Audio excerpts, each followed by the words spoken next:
Hawaiian Islands to Orient, contact clearance for every 126.5. And Chalk 6 is taking fire. Okay, convert south of the river. I see you over to the breakers, and I just called over you said damn well.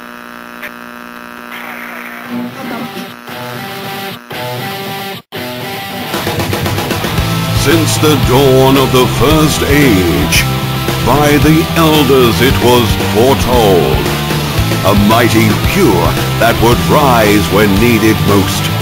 Their words would inspire enlightenment among the common. As it was prophesied, it has come to pass. Everybody has a podcast.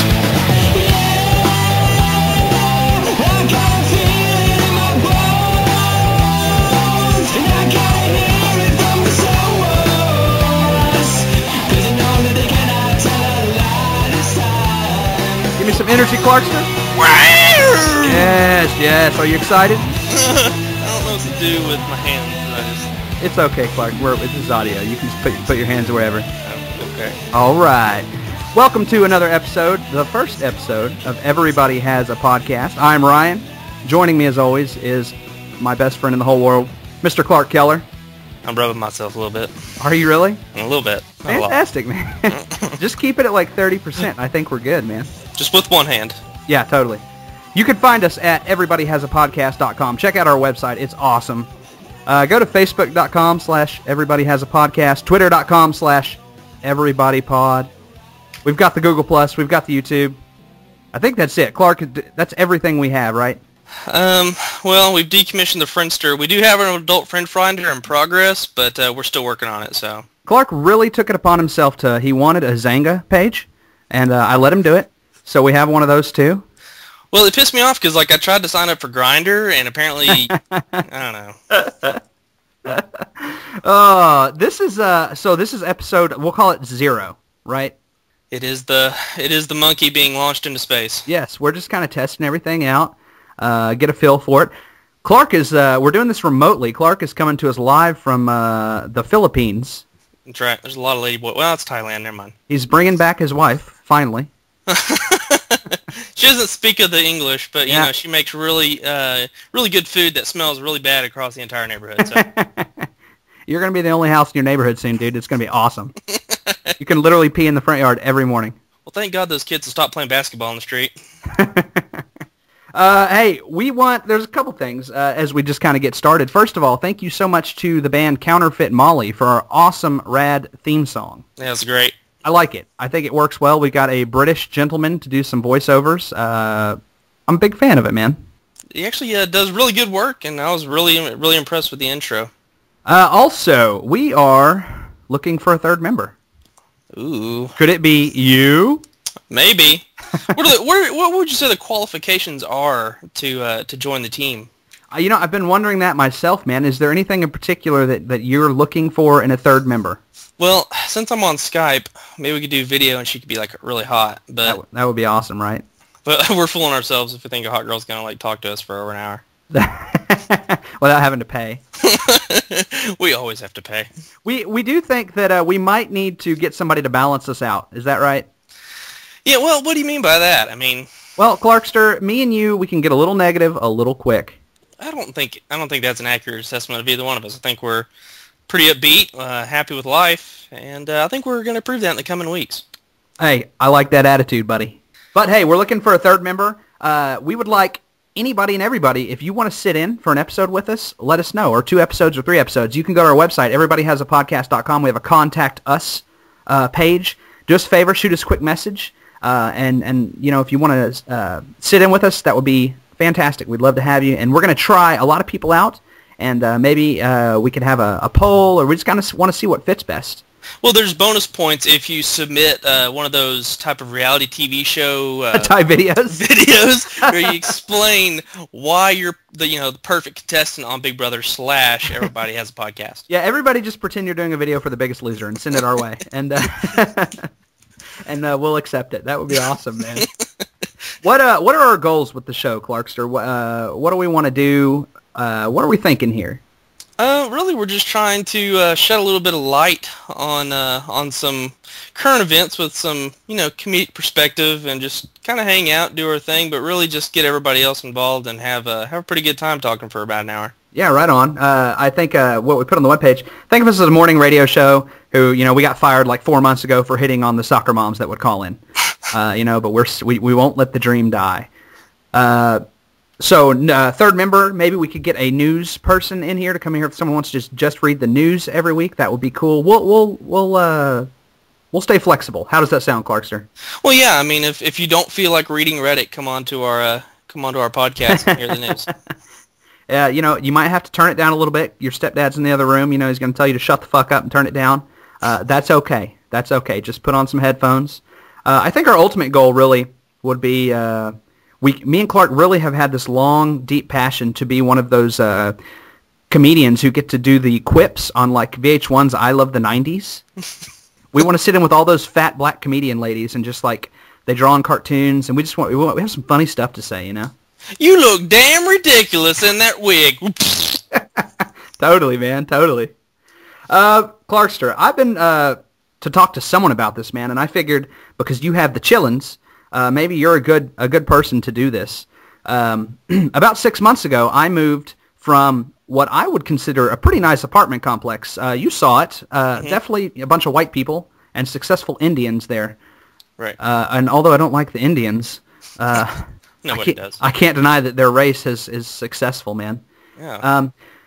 It was time. Our lease was up, and I just did not feel like fucking paying $1,400 a month anymore, like between two people. So I moved to what I would call the ghetto. Everyone else would call it the ghetto as well because it is the ghetto. And I got a nice, fabulous, huge fucking apartment for dirt cheap. It's awesome. And I was a little worried about my decision at first. But long story short, I was just like, hey man, I don't have a family right now. I don't have kids, so it's not like I'm trying to raise anybody. Really, I just need a place that gives me a lot of room and the air blows fucking cold. Yeah, I mean, it's not like you have a ton of prized possessions, and if you get raped, it's okay because you don't, it's not going to affect anybody else around you. Yeah, dude. I mean, that hole's been broken in many times, so like, there's literally nothing that could be done to that hole that has not already been done. But yeah, I'm not worried about it. I was like, look, if there are no bugs and the AC blows cold, we're good. And dude, I have to tell you, there are no bugs and the AC blows cold. I'm pretty happy. Well, without getting too much into it, did you drop your rent pretty good? Oh, big time, dude. And dude, the fucking electric's dirt cheap. I love it. In the ghetto. In the ghetto. But like everybody sits on their front. Does everybody sit on their front porch there, even though the it blows cold? Well, that's kind of what I want to bring up, man. It's definitely an interesting culture shock. So in my old place, no one was ever outside. It was just, a bunch of white people inside playing fucking N64 or whatever the kids are playing these days, It was very antisocial. No one was doing anything outside. It was, even at the pool, there was no one there, ever. It was crazy. Yeah, I've gotten drunk in that pool a lot, yeah. Yeah, we had a few good nights in that pool. Made a few mistakes. Is that what you're calling it now? Yeah. But so here, it's crazy, man. There are all these poor families. Clark, I shit you not. The parking lot is super dangerous. There are cars everywhere. Dude, I'm talking literally like groups of little 5-year-old kids just running around with runny noses and fucking Walmart feet, man. Are we talking like during the middle of the day? Oh, sure, of course. Well, yeah, I guess if you're in the ghetto, there are no schools in the ghetto, right? Yeah. It's not. Nobody's going to go to that apartment complex and ask for truancy charges or whatever. Well, in this world of super overprotection, worried about our children, I am honestly shocked at, I did not know that there were still pockets of society, that had electricity, that had little kids just running around like this all day. Like, you would think that this is the most dangerous place for them to be doing that. Sure it probably is. But dude, these little kids are fine. And literally, I'll come home and there will be just pockets of them, like 10 at a time, and little ones, 4, 5, 6. I have done so much molesting since I got here. It's been awesome. Well, you can be pretty loose with your kids whenever you've got like 15 of them. Whenever you've only got 2 of them, then you really have to, you keep an eye on there. They're at cello practice or whatever. But here they're just running around, trying to figure out. That's a good point. If you lost 1 or 2, it's not a big deal. Yeah, if anything, you're financially on top. That's a good point, man. But I mean, so would you let your children run around the parking lot here. What are your thoughts on that? Like, I'll tell you right now, it seems like they would be safe.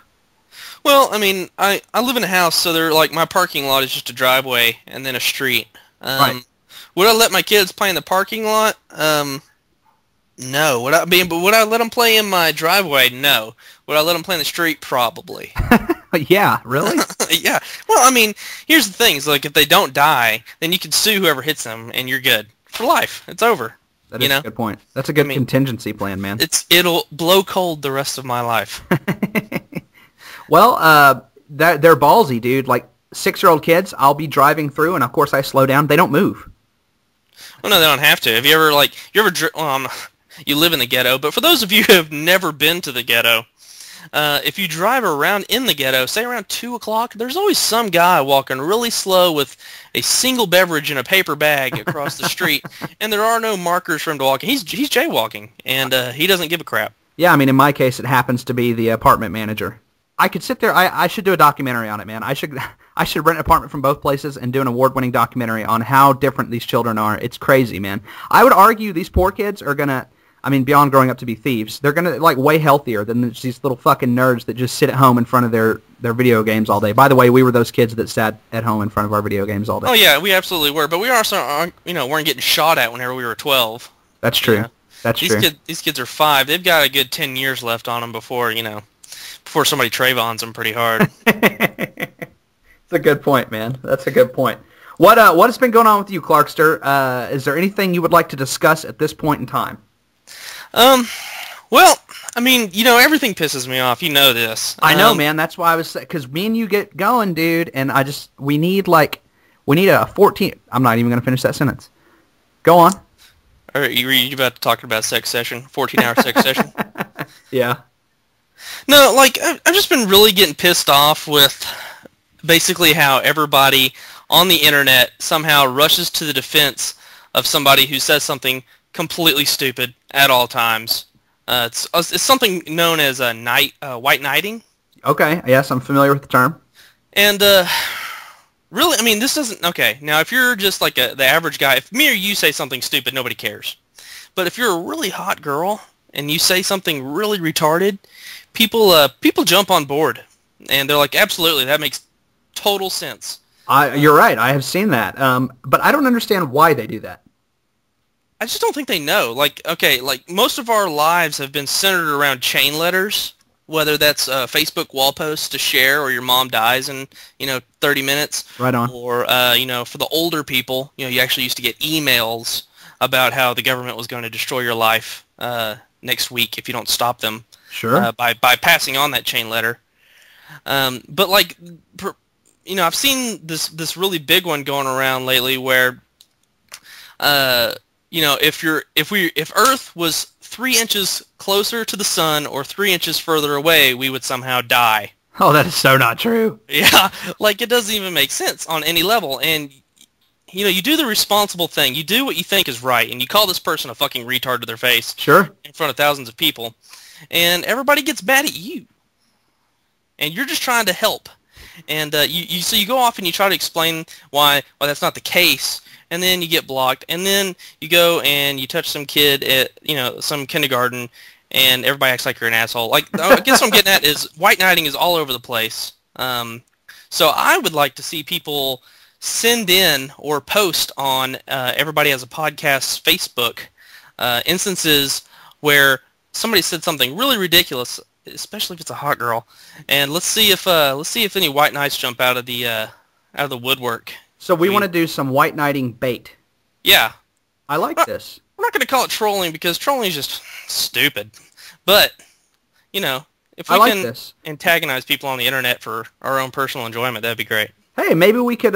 You know what? I'd be totally down for the best white knight trap that is set. Hey, I'll give someone a $20 Steam gift card. It is on. Okay, let's work on that, man. We'll work on making that our first official contest. I'll get some stuff up on the website, and I like that. I like where this could go. All right. Speaking of Reddit, I ran across a post a few days ago that I thought would be great to talk about. Clark, have you ever met anybody famous? Not fully clothed. Yeah. Have you been called to a lot of hotel rooms at like 3 in the morning? Yeah. That's the line of work you're in? Well, the thing is, Vin Diesel won't stop calling me, but he only calls me like 3 in the morning. Oh, you're a booty call, man. Yeah, well, we have to always talk about Fast and Furious while we're, on the phone. So, I don't really think Vin Diesel's famous as much as he's just the ultimate fill-in guy. Dude, it'd be horrible. Like, if we managed to score an interview with Vin Diesel about, like, you can only talk to Mr. Diesel about the Fast and Furious movies, we'd be like, okay, it would hands down be the best interview we'll ever get, but God, that would be miserable, dude. So what was your motivation with Paul Walker's character in Scene 3 of Fast and Furious 4? Well, Vin Diesel is that guy to where you're not sure what he is. So, like, in one movie, he could play, like, an Egyptian warrior. And then, in another movie, he could play, like, a samurai. Like, there's no nationality associated with Vin Diesel. So he's all over the place. But luckily, he's just stuck to wearing tank tops and drinking beer and riding rice burners. So. Dude, what's sad about that, though, and this is his choices, make no mistake, Vin Diesel's a really good actor. Well, he can be. There's a couple movies. So he was in Saving Private Ryan. He was fantastic. Oh, that was great. Yeah, I love that. He was in a movie. Did you ever see Boiler Room with Giovanni Ribisi? Oh, my God, yes. I love that movie. Vin Diesel's in there, and he's genius. He's genius. And that's a great movie. You gotta close. Yeah, dude, yes. Oh, I'm watching Boiler Room, man. There was another one called Find Me Guilty where he played like a lawyer. He actually had hair in that one. That must have been awkward. Yeah, What color is Vin Diesel's hair? Could you just clarify? It's a golden blonde. Oh my God, of course it is. Yeah. And like it's long, dude. It goes all the way down to his like physique sculpted ass. I hope it had like just one braid. Just like offset. An equestrian ponytail braid. And he rides horses with like boots. They clop unnecessarily loud. Fantastic. All right. Well, so this posting on Reddit was, who's the biggest asshole famous person you've ever met? So basically, what are your experiences with famous people being dicks? And it sucks. This actually really hurts to read because what's going to happen is I've got a lot of examples that we're going to go over here and we'll discuss. It's sad because some of these people you think they're really cool and it turns out they're douchebags. Yeah, a lot of dreams are about to die. Yeah, they really are. They really are. Before we get started, man, I'll let you know mine. Clark, you know this. I'm a huge Ninja Turtles fan. I'm a 30-year-old man, and I won't let it go. It's pretty sad, actually. The Alamo Drafthouse had a screening of Ninja Turtles 2 about 4 months ago, and they had Kino from Ninja Turtles 2. He was going to be there. I was like, Kino is the pizza delivery guy, the little Asian guy. Yeah. Who knows how to throw down. Yeah. He is the Ninja Pizza Delivery guy in Ninja Turtles 2. And fun fact that not a lot of people know, Kino actually played Donatello in the first movie. He was inside the Donatello suit. Wow, I did not know that. That's awesome. Yeah, and so that was going to be my question, actually, I was like, this is a super nerdy fucking question. I'm going to ask him what it's like being in the Donatello suit. I'm sure no one really knows that, you know? Yeah. So we get there. There were 2 showings that night. So he did the first one, and then we caught the late one because unfortunately I didn't buy tickets in enough time. And he comes in. I'm like, oh, it's Kino. It's super tight. He seems super nice. You know, he's got a beer. He's chilling. You know, everybody's having a good time. He's like, hey, thanks for coming, guys. You know, we're going to watch the movie, and then I'm going to be doing a Q&A afterwards. And he's like, after that, we're going to go next door to the bar, and why don't you guys have a beer with me? I'm like, this is going to be an epic night. I'm going to have some beers with fucking Kino, man. Okay, keep going. Yeah. So we watch the movie, and Kino comes back out. And Clark, he is so drunk. He is so drunk, he can barely stand up. It's awesome. And instantly my heart sank. I was like, this sucks. Like, the child in me died. The 30-year-old man in me died. Well, okay, now, when you say so drunk, are we talking like, we're talking like washed-up professional wrestler drunk? Or yes. Are we... Yes. Oh. I'm talking, you know, the people who are kind of, it's over for them, and they just get so drunk, and I've seen some drunk people before, man, but this is that really deep drunk where, you know, they do it regularly. You can tell. Wow, like he knew that Ninja Turtles was the best he could do, and the Ninja Turtle money is just drying up at this point, you know? Well, like, he was in the Rundown, too, man. He fought The Rock. He's done some stuff, you know? But yeah, he wasn't just like a regular extra that like ran in and like a table got flung at him and that was his entire thing, right? Yeah, he did more than 90% of people in Hollywood are ever going to be able to do, you know. So he got like a spinning back kick in and like a jump punch and then it was over. Exactly. Okay. But dude, it broke my heart so bad, and he was such an asshole. He couldn't finish sentences. All he kept talking about, they would ask a question. All he kept talking about was, let's go drink some beers. And then finally someone was like, do a backflip. I was like, you know what? Do a backflip, motherfucker. I want to see you fall on your head. And, what if he just landed it perfectly? What if that's how he was acting the entire time? Like, he acted in all those movies, wasted off his ass. You were getting a genuine experience, but you were too jaded to understand. Yeah, dude, totally redeemed myself. Like himself. Well, my girlfriend was with me, and my friend Jimmy was with me, and Jimmy thought it was funny, but he doesn't care about Ninja Turtles as much as I do. And my girlfriend genuinely felt super sorry for me because she knew in my heart of hearts like how much this meant to me, you know? That sucks. It really sucked, man. And so he leaves. I'm pissed off. Dude, I had printed off. I went to like Kinko's. I printed off some nice laminated Kino pictures to get autographed, dude. I went and bought brand new Sharpies to get his fucking autograph. Oh, man, that's miserable. Well, Yeah. it doesn't sound like he's an asshole. He was just, No, he is an asshole because he had an obligation to his fans and he fucked it up, and he knew it. All he had to do was hold off on beers for an hour and a half. I mean, to be fair, does he have fans? He had one. Dude, another goal. We're going to get him on this. We're going to interview him on this show. Well, Kino Suicide brought to you by Everybody Has a Podcast. Yeah, dude, we're going to get Kino, I don't know what his last name is, Kino Johnson on Everybody Has a Podcast. That's my new goal. So hopefully we'll make that happen. I imagine Free beer, man. We'll just go tons of beer. Well, you know they were feeding him alcohol over and over again. So I don't blame him for accepting it, but he could have held off. Well, But dude, anyway, you can't say no to Kino. That's true. He'd kick you. Yeah, hard. But so he leaves, and he's like, "I'll be out in the hall, signing autographs." Literally halfway through the Q&A, he left to go pee and came back 3 minutes later. Anyways, sucks. I just walked right past him in the hall. I was like, "Man, fuck off." We're done. You should have gone up to just looked him in the eye. We're done. Yeah, professionally, me and you are done. Should have asked for a fucking refund, man. That sucks. Well, you can't ask for a refund. I mean, I didn't get the product. I mean, if they give you bad food at a restaurant, you can usually get a refund, man. well, they didn't say what shape he'd be in. I mean, That's true. they just strung him up by like some fishing line. Like, here you go. Here's Kino. It's a good point, man. All right, let's roll through some of these, Clarkster. Let's see what you think, man. So the first post that someone put, years back, a friend of mine won a full tour of the X-Men 2 movie set. Cool. This friend of mine, X-Men 2, the only one I like, actually. I don't like the other X-Men movies. Yeah. I thought First Class was kind of neat.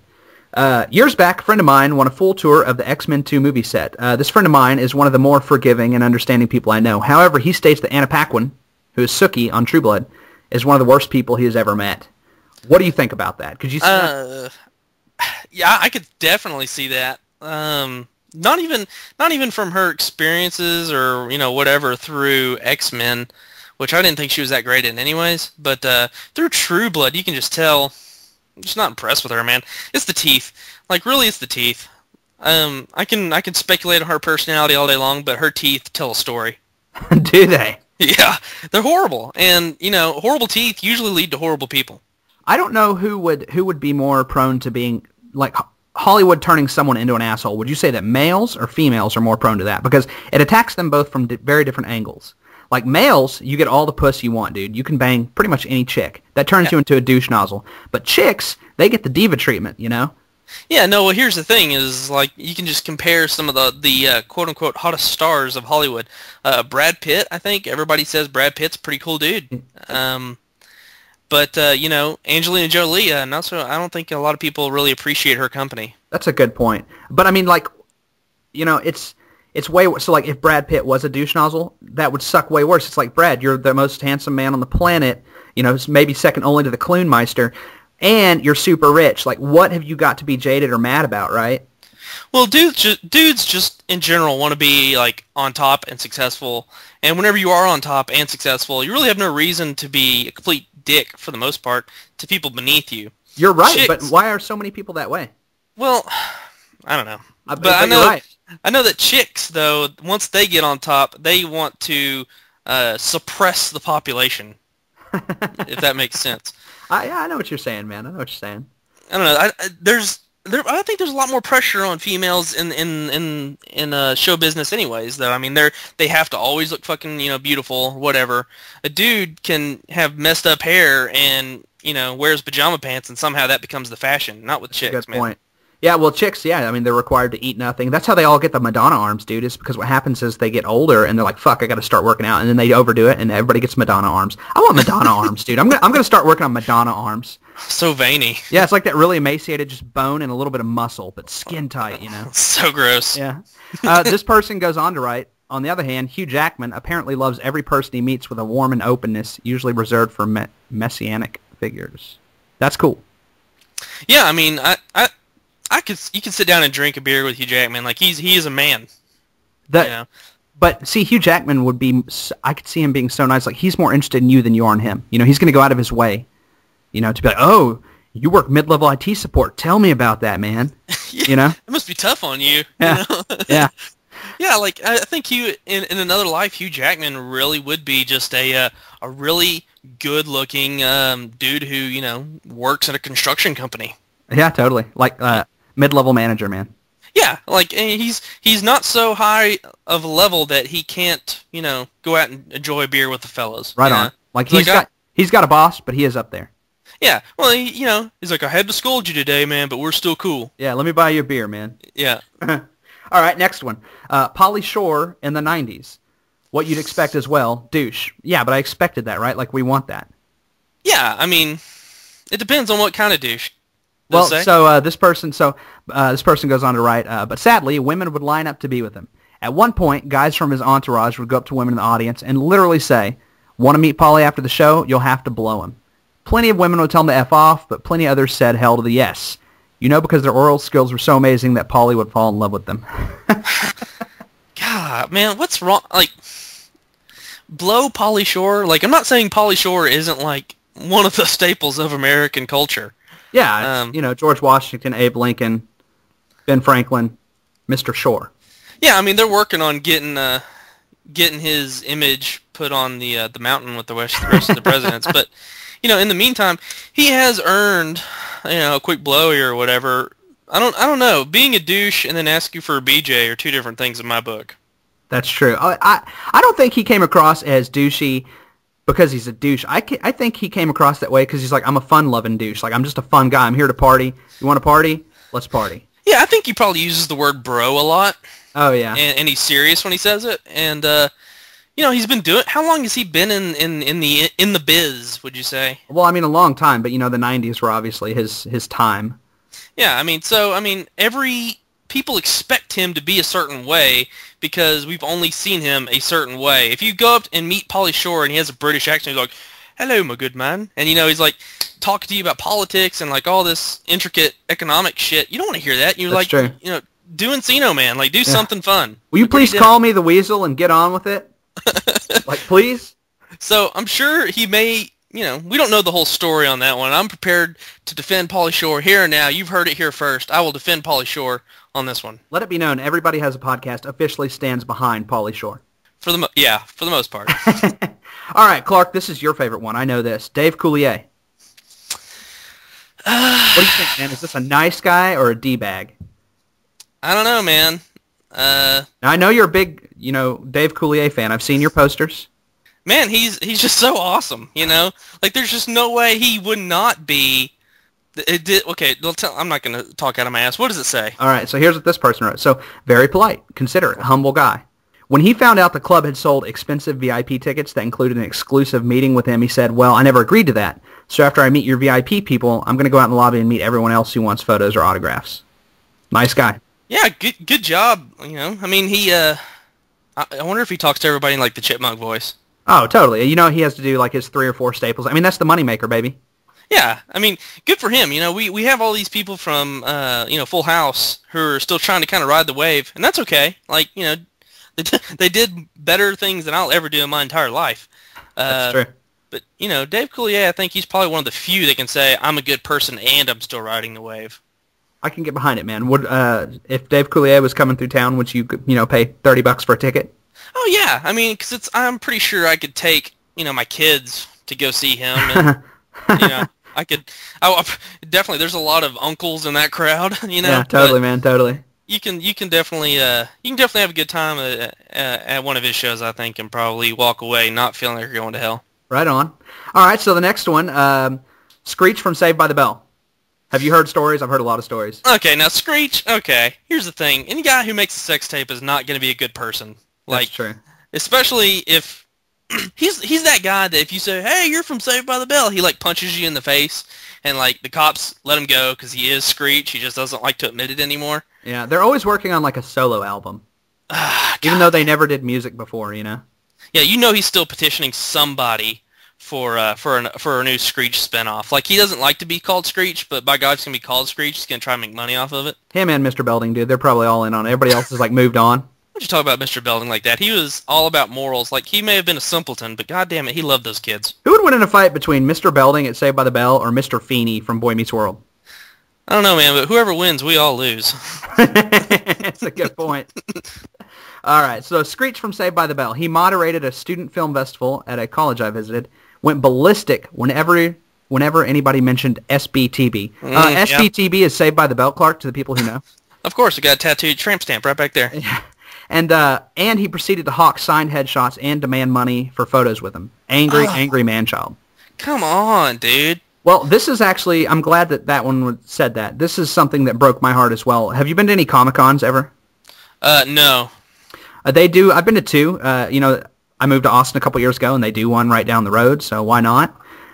It breaks your heart. All of your heroes are there, but guess what? You literally have to pay $40 to go up for them to shake your hand and get an autograph. What? Everybody does that. Okay, now wasn't he on, wasn't he, and this is, we're talking about Dustin Neil Diamond here, as Screech. D&D. D&D, for short. Didn't he go on some reality TV show, like The Biggest Loser Celebrity Edition or something like that? He did. I know he did, like, celebrity boxing. And I think he lost, like, a lot of weight, but he was kind of like a piece of crap to everybody and got kicked out. Like, there was a huge blow-up, wasn't there? Yeah, something. We'd have to check that, man, but I think you're right. Like, I'm sure he's just a fucking major coke fiend, just a horrible guy, you know?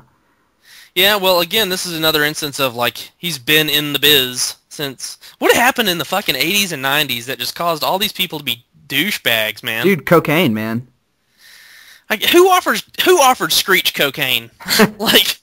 Probably, I'll tell you why. I'll tell you who. Fucking A.C. Slater and Zach Morris, man. Because they were like, this kid's going to be bigger than us. They made sure they brought him down. Yeah. Oh, yeah, for sure. Like, there was... I mean, but, you know, Zach, he's doing Lifetime movie stuff. He's doing good. Yeah, he's had like 3 or 4 TNT dramas.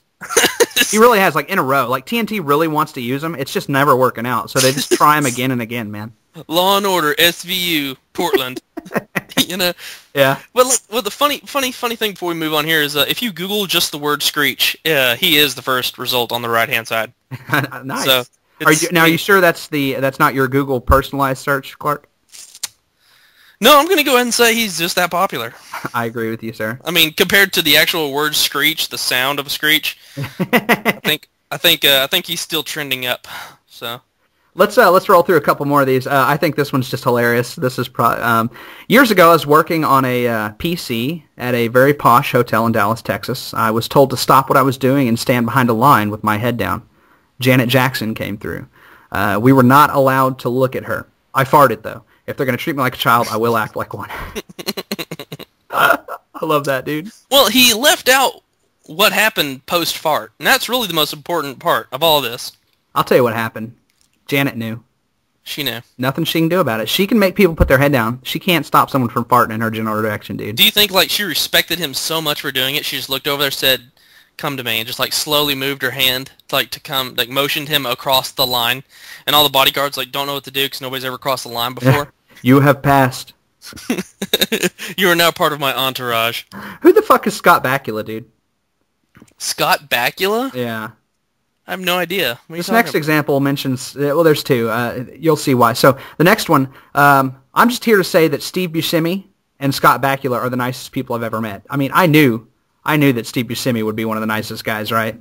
Yeah, I mean, he's got rape eyes, but, man, there's a lot of love behind those. It's really just love bursting out of... yeah, there's so much love. You can tell it's, like, wearing away at his soul. Scott Bakula. It's he like on Star Trek? It's an 80s thing. Okay. It's got to be an 80s thing. So everyone wanted to hear why Steve Buscemi is nice. I was at a bookstore at an airport in Canada. I went to go reach for a last copy of this book, and another hand reached and grabbed for the same book. When I looked up, the other hand belonged to Steve Buscemi. Now, Clarkster, would you not shit your pants? Man, that's...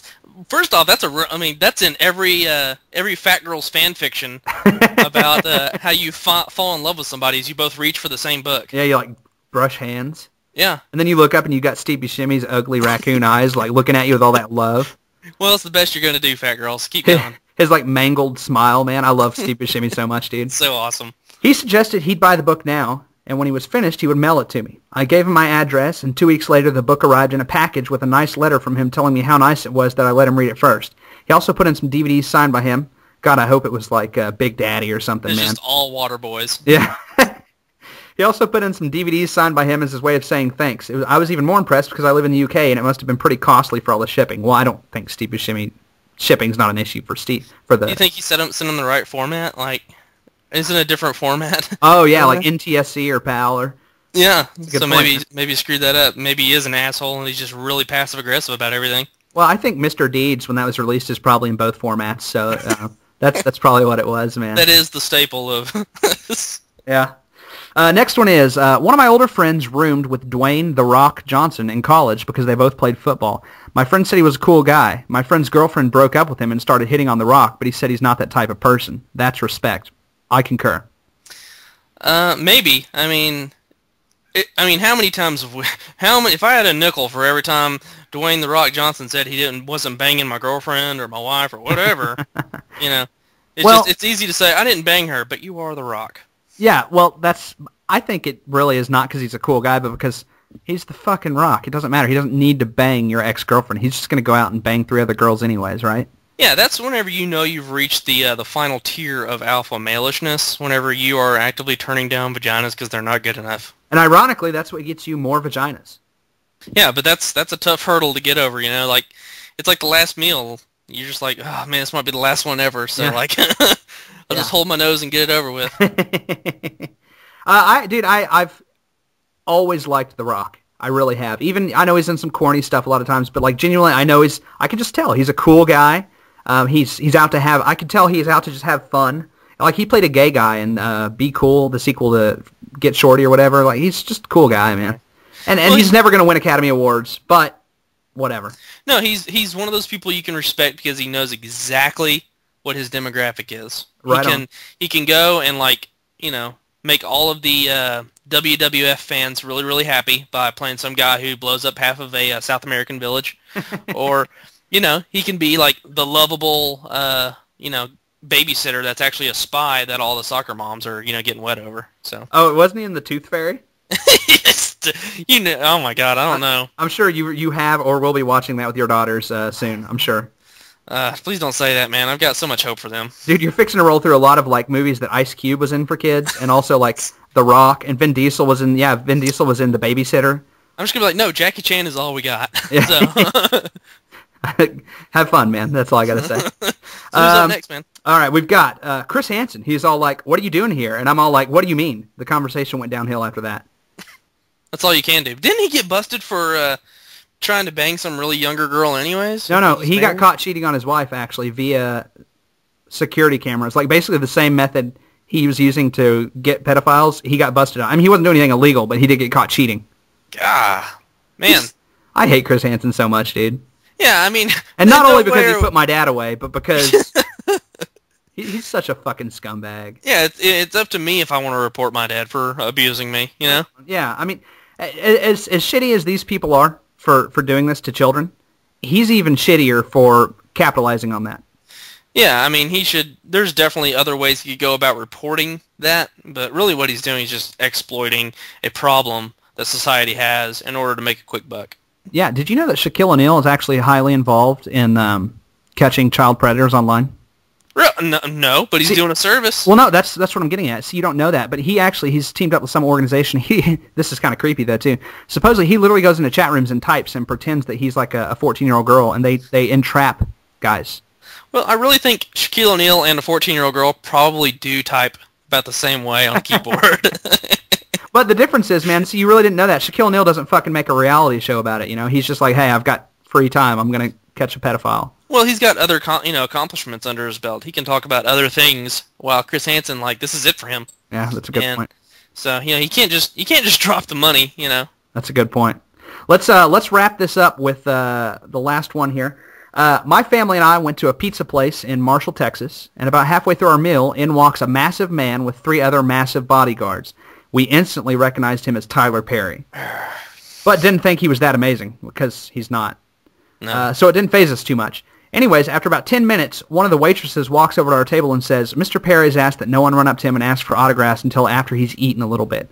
We told her to go tell him to leave us alone and not ask for our autographs. Well, you think he was dressed up as Medea and that's how they instantly recognized him? I don't know, man. Like, he has to know that he's a hack, right? Or does he just genuinely have a bunch of yes men around him? Well, no, dude, he has a jet. Like, he makes a lot of money off of blaxploitation. He runs around and hoops and hollers, and a lot of people go to his shows and buy his movies and stuff. I realize that he's found an worst. audience and capitalized on that, and I ain't hating on him for that. But he has to know that his material's shit, right? I mean, anybody who's that smart to capture an audience like that and be that successful has to realize they're putting trash out into the world. Well, wasn't he in a movie recently with the guy from Lost? Yeah, so James Patterson, who's a famous novelist, writes a series of books about a character named Alex Cross, and for some reason, Tyler Perry plays Alex Cross in this newest one. Like, where did that come from? He's kind of a pudgy black guy. Like, how is he in action? Like, well, here's the thing: is like I saw the preview, and at first it's just the guy from Lost, kind of like rambling and stuff, and kind of going crazy. Right. And I'm like, man, this movie, it's gonna do it for me. It's like starring Tyler Perry. I'm like, oh God, no. I literally started laughing in the movie theater when I thought, that's serious, man. Insane. Yeah, and he's got his market and it works, but I mean, if he's going into random restaurants and making everybody kind of cater to his false sense of superiority, that's pretty pathetic because nobody gives a shit, really. No one does give a shit. Yeah, unless he's in a McDonald's, he's not going to get stampeded by people. My theory is, unless this is someone that I genuinely feel like I have something a lot in common with, if there's a famous person in a restaurant, I'd rather not bother him. There's so many stories about people and they have to say, look, I'm trying to eat with my family. Do you mind? Yeah. Who cares? Do you care that much? No, I mean, right now we're saying any celebrity. No, we're not going up to him. But man, if Deftones walks through the door, you know what you're going to do. Well, you're right. So Deftones, one of my favorite bands. But I wouldn't if they were sitting down eating with their family. I honestly really wouldn't. But yeah, if we're in a bar, I'd be like, hey man, can I buy you a drink? Yeah, sure. Yeah, I mean, it's all about the setting, I guess. Yeah, but I mean, you definitely there's never any reason really to approach, Scott Bokala, the guy we don't even know. Well, yeah. So Sandra Bullock, super famous. I would, as much as I think it would be kind of neat to have a 5-minute conversation with Sandra Bullock, I would never go up to her and just interrupt her and be rude. Yeah, you're gonna gain nothing from that conversation, really. Yeah, it's just gonna be a little awkward for me, and she's gonna go through the same bullshit she has to. It's. Yeah, and she does that 20 times a day, Exactly. You've made no impact, and it's not your shot, to like score big in Hollywood if that's your dream or whatever either. I guess now I would probably interrupt her just so she'd be like, you want to be on my podcast, Sandra Bullock? Here's a card. Yeah. We need cards, dude. Yeah, we really do. Super sweet. All right. Let's do a little bit of news, Clarkster. What do you think about that? I'm always down for some news, man.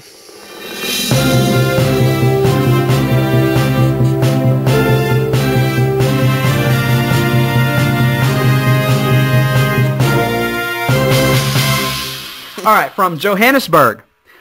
Check this out. The Pretoria Zoo says it's turning to technology with infrared cameras to search for a 2-meter-long, that's 6.5 feet, black mamba snake that escaped from its enclosure a week ago.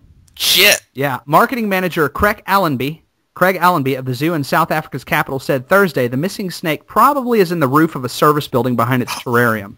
That does not stop fearful callers to radio talk shows discussing the nearly always fatal results of a bite from one of the world's fastest and most venomous snakes. Zookeepers realized last week the mamba's enclosure was empty. They've been unable to search the roof area where they suspect it is preparing to hibernate. The cameras to be used detect infrared radiation emitted by bodies and objects, even cold-blooded reptiles. That's crazy. That's fucking scary, because Man, it's not scary for like the handlers. It's not scary, really, even for the the people who go to the zoo. Which you should never go to the zoo in Africa. You're just fucking. They don't have the regulations. I thought Africa was a zoo. It's a safari. Okay, there's a difference. But like, it's really scary for the dude who's sweeping because right on. It's in a maintenance shed. Right on. So you've got all of these snake-like... You don't realize how many snake-like objects are just laying around in a shed until you're looking for a 6.5-foot-long snake. Right. Yeah, so it's funny that this particular type of snake... I was actually listening to a podcast this week, a guy who goes to Congo a lot, and black mamba's the most poisonous snake pretty much on the planet. If you get bit, in about 30 minutes you will die. Every time. Fuck. Every time. Most snakes, you get bit and it's like it rots away your entire arm. They'll kill you, but you've got hours and hours and hours. Yeah. Black mamba's 30 minutes. Also, they're the fastest snake. Oh, of course. Nature is that fucked up to where it has to be like, okay, fastest killing snake and fastest snake. It's right. I mean, God help us if they find the blood orchid and they turn into like fucking 30 feet long. This is what we get when we try to control nature, Clark. We thought we could play God, but guess what? We can't. It finally answers the question on the internet, has science gone too far? Yes. It has gone too far. It has. You can't tame... Did they not watch Jurassic Park? It's happening with snakes. God, so fucking stupid. But, somebody made some bullshit excuse, like, the cage was locked whenever I was, there. Oh, yeah. How does a snake escape? How does that happen? I don't know. How does this? I don't know how it escapes and somebody didn't get bit in the process. Like, I would have armed security guards with flamethrowers or something. Like, you have to have something. I would just burn that zoo down and start over. Yeah. We can always find new wallabies or whatever, Well, all of the as soon as you catch the thing on fire, all of the cages open as a security precaution. Right so now you have flaming black mamas all over the place. Oh, nice. Oh, dude, there's an awesome idea for a show. Open every cage in the zoo and put like 10 people in the middle of it, and you have to live for a week. That's like those futuristic, like, these people have been sentenced to death for their crimes. Yeah. That's got to survive. It's got to be the storyline for like Saw 7 or something. Yeah, and there's always like this big burly guy who's really abusive to everybody else in the group, and then the puny small white girl has enough of his shit, and whenever he isn't looking, she pushes him in like to the snake pit or some shit. The Black Mamba pit, man. All right, a Pennsylvania high school is asking its students to stop using Axe body spray after one was hospitalized with an apparent allergic reaction to the scented aerosol deodorant. An official at Freedom High School in Bethlehem, interesting, posted an alert on the school's website on Tuesday notifying parents, faculty, and students of the request. The purpose of this posting is to make all parents, staff, and students aware of a medical issue involving a Freedom High School student having an extreme allergy to Axe body spray. What scent do you think it was? Do you think it was like Pure Mountain Blast or like Swagger? Well, yeah, I mean, these are obviously scents that don't exist at all. Yeah, in nature. Yeah, like muscle. Like, I don't know, man. Like, isn't the whole ad campaign of like, hey, you're going to smell really, really potent so women from 4 miles away will be able to climb on top of you? Yeah, man. Whenever we go to Walmart, dude, I actually always open the can and spray a whole bunch on myself, like piss my girlfriend off, dude. Last week I sprayed on, I think it was like dark love or something. It's like a chocolate love smell or something. I felt like such a black man. It was awesome, dude. All the black women just start like, their head straight out of the pantyhose aisle. They're like, I smell Axe. Oh, yeah, dude. Totally. Like, the tampons are about 3 feet to the left, man. Heads instantly turned the second I just totaled my body with it, man. Was there a gas bomb going off? Like, were there too many people wearing Axe at the school and it became a problem where like people couldn't breathe? Well, there's got to be, right? Like, Axe targets itself to 13-year-olds who are not getting laid. Yeah. That's what it's for. It's like, you want to get some? Spray yourself down with this shit. Yeah, I mean, and I don't think there's, okay, so if you buy regular cologne, it's dab on wrist gently and then rub to area. Right. I think it's just like spray this shit all over your fucking body. No, it really is. Like, it's like under your, that's the double pits to chesty commercial, isn't it? You remember that one? Oh, God. Yeah, I remember that. Yeah, it's like, pits to chesty. And then on your chest, and then you're supposed to spray it on your asshole directly, like, Aerosol, that's just not safe. It gets really cold. Oh, man. But, hey, that being said, we're also looking for a sponsor. So, Axe, hey, we're here. It smells great. Yeah, we're here. I love your Thunder Strawberry scent personally. Totally. My favorite actually right now is Descended Left Testicle. It's a really good scent, man. So hit us up, Axe. Yeah, and lastly, we're going to do Everybody Has a Podcast / Axe. So if you're interested, just hit us up. Totally anonymous, but we will pits to chesty for double pits to chesty, man. Totally. All right, last one. A Michigan medical marijuana facility is partnering with a member of the Grammy-winning rap group Bone Thugs and Harmony to cultivate and distribute a new strain of medical marijuana. I love this on so many levels, man. Oh my God. The Green Oasis and Stanley Flesh and Bone Housey have agreed to work together on 50 caliber Kush, which they say has a noticeable floral taste and is an effective pain reliever. Let me read through here. I'm fine. I am totally 100% okay with smoking weed. I mean, I don't do it, but I'm cool with people that do. But don't say it's a medicine and say, "Oh yeah, what medicines do you take?" I take 50 caliber Kush. Yeah. Well, that's what I love about this. Like, so because of the government, they have to say this is medical marijuana only, but then they're labeling it 50 caliber Kush. I love it. It's great, man. It's so great. They know their fucking audience. Yeah. I mean, this is marketing at its best, man. I love it. Yeah, and the reason you'll never be able to stop this, just legalize it, let it happen. But this is just asinine at this point, and I'm okay with it. Like, just let it happen. Yeah. But really, whenever you started reading that, I thought you were going to say a Michigan medical marijuana facility was partnering with like a KFC or something. I'm sure that's step 2, man. It's got to be.